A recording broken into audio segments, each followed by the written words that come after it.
It's hard to make lightsabers look good in pictures, but mainly it's all about light and light sources. I know, who would have thought? In this video I will cover 3 different types of settings and hopefully share some useful tips along the way.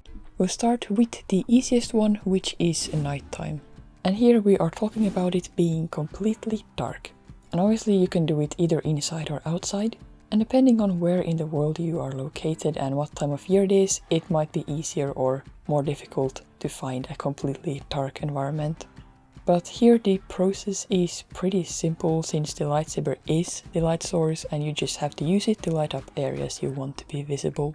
If you want to get more advanced, you can add other external light sources, or alternatively you can go to a location where there is something that you can use your lightsaber to light up, for example a wall or a tree or something like that. If you live in an area that gets snow, you can get some pretty cool stuff in complete darkness as the light will reflect off the snow.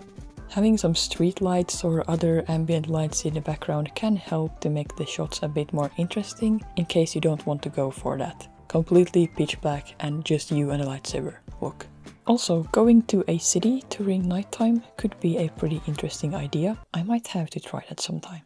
Something to keep in mind is that different colors show differently on camera. For example, I've found that orange is very hard to capture, and you can edit the color afterwards to an extent. Just beware that not all colors will look good and they will behave a bit differently. Some colors easily show as oversaturated, and actually red can be quite challenging. And then we get to editing. Unless you have a really cheap saber, the blade should show up as white, so most of the time you don't really have to do anything. And actually, these kinds of pictures you can't edit too much without ruining the image, so it's pretty important to get it right in camera. But if you for some reason need to edit the blade itself, then there is a pretty easy process to make that happen. We will cover that in the next type of setting, which is daylight. The reason why this one is tricky is because the lightsaber won't work as an actual light source, so it's hard to make it look natural. You'll have it a lot easier if it's a cloudy day. I would advise against shooting in direct sunlight, but sometimes you don't have a choice. You'll also have to try to avoid having the blade cast a shadow on the subject. That is, if you're even using a blade, you can pretty much just use a hilt and add the blade in post. If you have a very bright blade and it's a cloudy day, you might be able to capture the light a little bit, but some editing will probably still be required.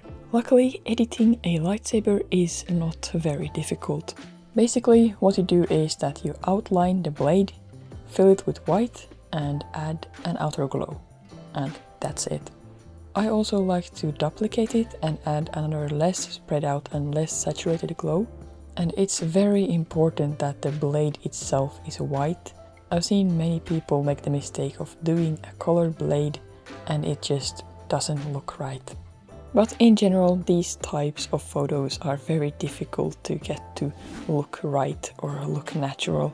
So now it's time to go over the setting which in my opinion will produce by far the best results. And that is sunset/sunrise. Or not really, it's basically just when the sun has set, but it's not completely dark yet. So pretty much golden hour and a bit after that.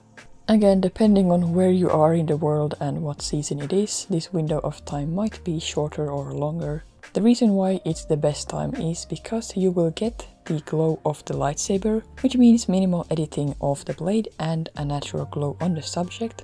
But unlike in complete darkness, the surroundings are still illuminated.